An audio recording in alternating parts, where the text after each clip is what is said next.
Ny mofinaina isan'andro atolotry ny mpitandrina rakotina valina maoly.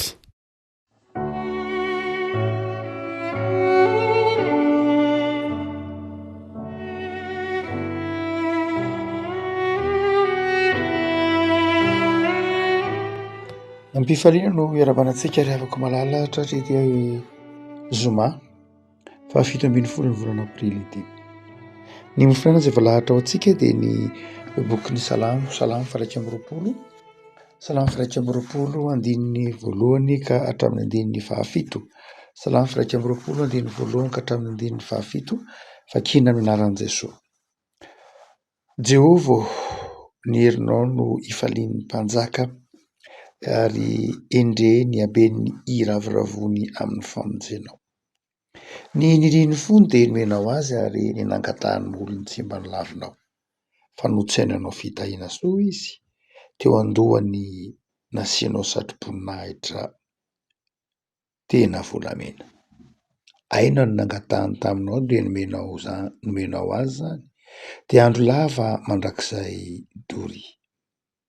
Lehibe ny voninahiny amin'ny famonjenao, laza sy voninahitra no nataonao taminy, fa nataonao fitahiana mandrakizay izy, ampifalianao indrindra amin'ny tavanao izy, fa ny mpanjaka matoky an'i Jehova ary noho ny famindram-pony avy indrindra dia tsy angozozo izy. Ray masonao, manamasinana amin'ny fahamarinana ny tenao ho fahamarinana. Amen. Salamo izay nataon'i Davida ity eto am-pelatanantsika ity ry havako. Indraindray moa amin'ny bokin'ny salamo ao misy salamo izay tsy nataon'i Davida fa natao amin'ny anaran'i Davida mba hahatonga ilay salamo hanatoerana. Fomba fanao zany tamin'ny vanim-potoanan'ny antikite.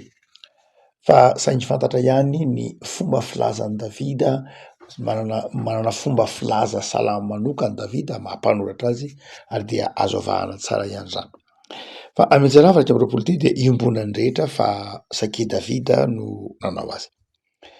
Ity salamo Davida ity zany ato dia miresaka azy tenany, miresaka nataon'Andriamanitra tao amin'ny fiainany, zay no resahan'i Davida eto.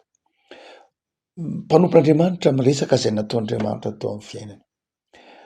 Asa rehefa miresaka izay nataon'Andriamanitra tao amin'ny fiainantsika isika, ahoana reny fomba ilazantsika n'Andriamanitra, ahoana ny tanisantsika izay nataon'Andriamanitra teo amin'ny fiainantsika, fa izay asehon'i Davida eto dia miharihary ilay fitahian'Andriamanitra. Tsy hoe tsy nandalo fahasahiranana akory Davida amin'ny fifandraisany tamin'Andriamanitra. Satria indraindray rehefa miresaka momba ny fiainantsika isika dia indraindray lafiny mihiba no matetika resahantsika. Izay tsy hananantsika sy izay irintsika ka tsy azontsika no tanisaintsika. Izay mahaory antsika, izay mahaporotra antsika, izay manery antsika indraindray no tanisaintsika rehefa miresaka ny fifandraisantsika amin'Andriamanitra, na mitanisa ny zavatra ataon'Andriamanitra atao amin'ny fiainantsika. Fa tsy dia izay loatra akory ny an'i Davida. Tsy hoe tsy nandalo fahasahirana ny Davida, fantatsika fa mafy tamin'i Davida ny nahafatesan'ny zanany Absaloma, mafy tamin'i Davida ny anjenjena tany anefitra, mafy tamin'i Davida ny fanenjehan'ny Saoly azy. Tsy hoe dia nahafinaritra mandrakariva akory ny lalana nitondran'Andriamanitra an'i Davida, nandalo zava-tsarotra. Saingy asehony fa ny fahasarotan-javatra na ny échec tsy izay akory ny farany. Indraindray mantsika rehefa tojo tsy fahombiazana, tojo zava-tsarotra na échec dia heverintsika fa eo ny farany. Fa ny mampiavaka an'i Davida dia ny faharesen-davatra fa ny échec na ny zavatra lalovana na ny zava-tsarotra na niankina tamin'ny tena tsy niankina tamin'ny tena tsy eo akory ny farany. Fa misy dingana tsaratsara kokoa ao ambadik'izay. Ary izay no mahatonga azy tsy mitanisa mihitsy zavatra mihiba rehefa mitanisa ny fifandraisany amin'Andriamanitra. Amin'i Davida dia izay nataon'Andriamanitra tao amin'ny fiainany dia mahatsara azy. Izay fomba fisain'izay no mahatonga an'i Davida mianoka eto, mitanisa ny nataon'Andriamanitra tao amin'ny fiainany. Ary tiany ho takatra ao hoe inona koa nataon'Andriamanitra eo amin'ny fiainanao. Mety tsy hoe tonga tahaka Davida nanan-karembe amy lafiny materielina ve, nanana voninahitra be arak'izay mety ho hita tamin'ny fiarahamonina ve, fa asehony Davida fa tsy zany akory ny zava-dehibe. Fa inona nataon'Andriamanitra eo amin'ny fiainantsika ka asehony ty Salamo faha 1 ity. Hoy Davida manao hoe zay niriny fony de nomenao azy, ary zay nangatahany molony tsy mba nilavinao. Raha toa ka tena mijery ny atsipiriana zany, raha toa ka mijery ny fiainan'i Davida itsika, dia tena marina raha-baky teny tokoa ve io ny valiny tsia. Misy zavatra nangatahany Davida tamin'Andriamanitra fa tsy azony. Raha miteny hoe zay nangatahany molony tsy mba nilavinao, tsarotsika tsara fony maty lay zazakely zanaky Batseba, nangataka any zaza ino velona Davida fa tsy velona lay zaza. Zany hoe eto zany a finoana ny tena zava-dehibe. Eto zany hoe lay teny hoe zay nangatahany molony tsy mba nilavinao, tsy hoe zay rehetra notonononao tamin'Andriamanitra zany a manomboka hatrany amin'ny asany sakafoanina manapa-tonga any amin'ny trano be mezinezina sa ny inona de tsy zay loatra le hoe zay nangatahany molony tsy mba nilavinao. Fa ny ao ambadika io de zao, arak'izay fantatrao fa mahasambatra, arak'izay fantatrao fa mahasoa. Miarako malala ity andrin masina ity zany izay andininy faharoa teo, de mahatonga antsika afaka mieritreritra amin'ny fifandraitsika amin'Andriamanitra fa Andriamanitra manome atsika zay mahasoa atsika, manome atsika zay fantany fa mahasambatra atsika, zay fantany fa sahaza atsika.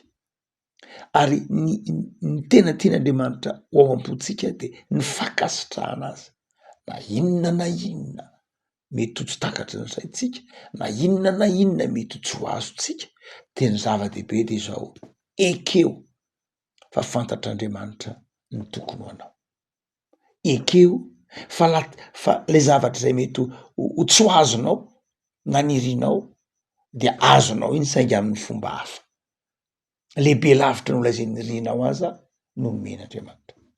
De ho Davida manao hoe nosatrohanao, nasianao satro-boninahitra tena volamena. Zany hoe asehony Davida fa ny fiaintaon'Andriamanitra eo amin'ny fiainantsika de manafy voninahitra atsika Andriamanitra. Marina loatra fomba fitenitsika ny hoe ho an'Andriamanitra ny voninahitra, iainantsika mihitsy zany.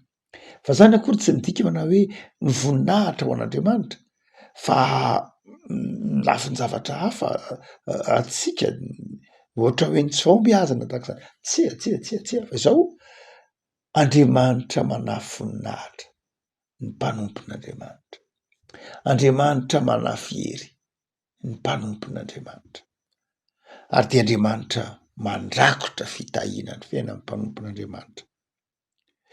Lay voninahitra ho an'Andriamanitra de zao zarainy aminao, omeny anao.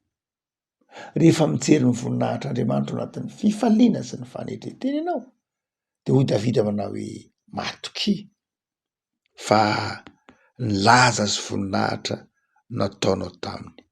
Andininy fahadimy tapany faharoa. Mahafatifaty ny olona mihitsy ny voninahitra sy ny laza am'izao andro ianantsika zao. Hitanao am'ireo tambazotra isan-karazany, tadiavin'ny olona ny voninahitra amin'ny fomba maro samihafa. Amin'ny Davida de zao, zany voninahitra zany Andriamanitra ny manome azy anao. Ary rehefa omen'Andriamanitra anao zany dia tsy zavatra miala aminao fa zavatra araikitr'Andriamanitra eo amin'ny fiainanao satria sahaza anao. De aoko fantatrao ny fitiavan'Andriamanitra anao, ka tsy zay iriny fonao ka hoe ilainao amin'ny maha olombelona anao ihany no omen'Andriamanitra anao, fa ny lanjanao eo anivon'ny fiarahamonina, ny fijerin'ny olona anao anivon'ny fiarahamonina de Andriamanitra ny manome an'izany. Andriamanitra ny mandanja anao sy mametraka anao eo anivon'ny fiarahamonina, mahatonga ny fiarahamonina manaja, manaiky, mandrakotra ny voninahiny aminao. Fa hoy Davida manao hoe raha omen'Andriamanitra azy zay rin'ny foko, inona moa zany ny akon'izany? Omen'Andriamanitra azy zay rin'ny foko, valiany vavaka ka omeny azy zay mety zaza. Inona moa ny akon'izany amin'ny fiainantsika? Omen'Andriamanitra voninahitra, omen'Andriamanitra zay mety mahita fiteo mason'ny mpiarabelona ianao. Inona moa ny akon'izany ko? Afa-po am'izay ve Andriamanitra? Afa-po am'izay ve ianao? Divida za tsy afa-po am'izay.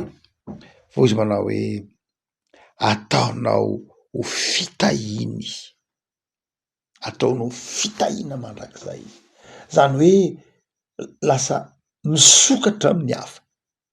Lay zavatra, lay valim-bavaka ny raisinao, lay fitahina ny raisinao, iny de manjary misokatra amin'ny hafa, manjary manovo fitahina, manjary manovo fifaliana amin'iny lafin-javatra, amin'ny zavatra omen'Andriamanitra anao indray ny hafa. Lay voninahitra omen'Andriamanitra anao, lay valim-bavaka omen'Andriamanitra anao de manjary fitahiana ho an'ny hafa koa. Tsy hoe fitahiana ho an'ny tenanao ihany zany, izy lafin-javatra mandrakariva adinitsika kristianina. Ny hoe ny antony hanomezan'Andriamanitra antsika de heveritsika ho antsika samy rery. Ny antony hanomezan'Andriamanitra zavatra ho antsika de mba miatraika koa amin'ny hafa, mitondra fitahiana ho an'ny hafa ianao. Fantsona mitondra fitahiana ho an'ny hafa ary ny mpanompon'Andriamanitra rehetra de izay. Jereo tsara ny tantaran'ny Kaina sy Abela. Inona ma no nahatonga any Kaina hialina any Abela? Satria ny zavatra zay eo amin'ny Kaina de zao, tiany Kaina ho azy samy rery. Tiany Kaina ho azy samy rery na Andriamanitra ary, de tiany ho azy samy rery.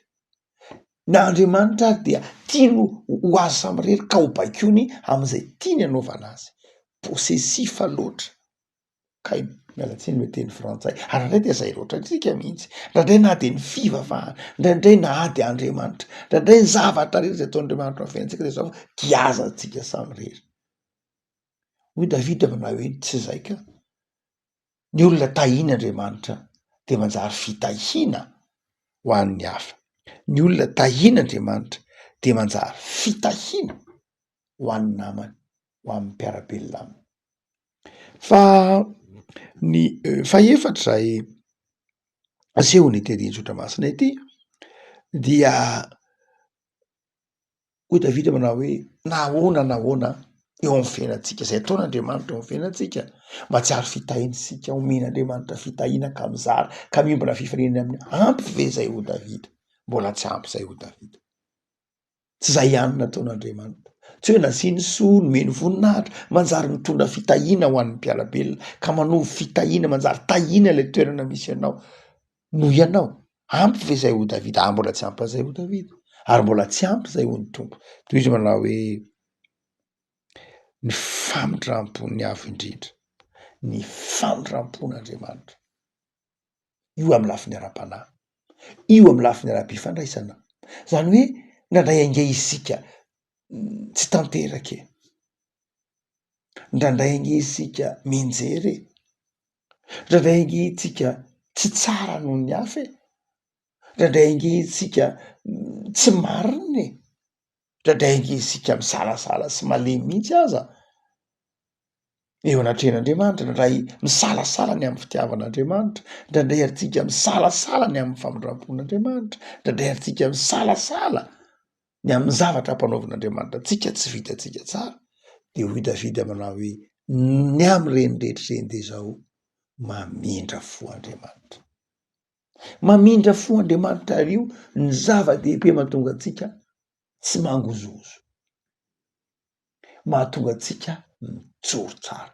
Ary io le teren'ny Martin Luther manao hoe enao ange hamarinina isan'andro, tsy hoe marina, tsy hoe tsara, tsy hoe tsisy kianina, tsy hoe parfait, tsy hoe tsisy resahana mihitsy, fa hamarinina satria manana an Jesoa. Paoly nanazava an'io voalohany.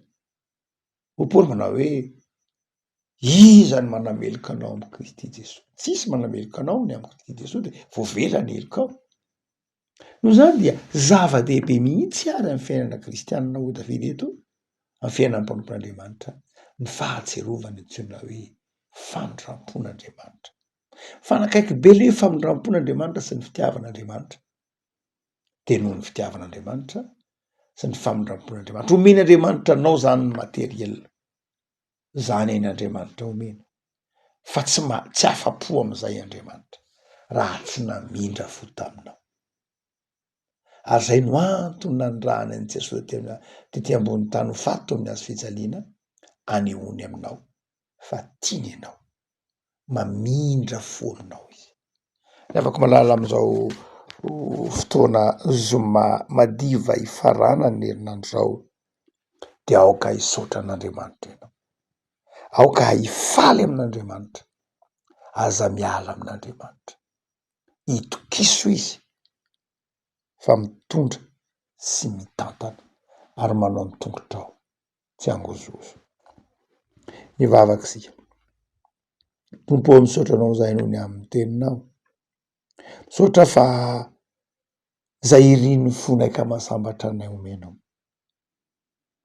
Satroanao voninahitra rahay, na dia malemy aza, na de tsy tanteraka aza.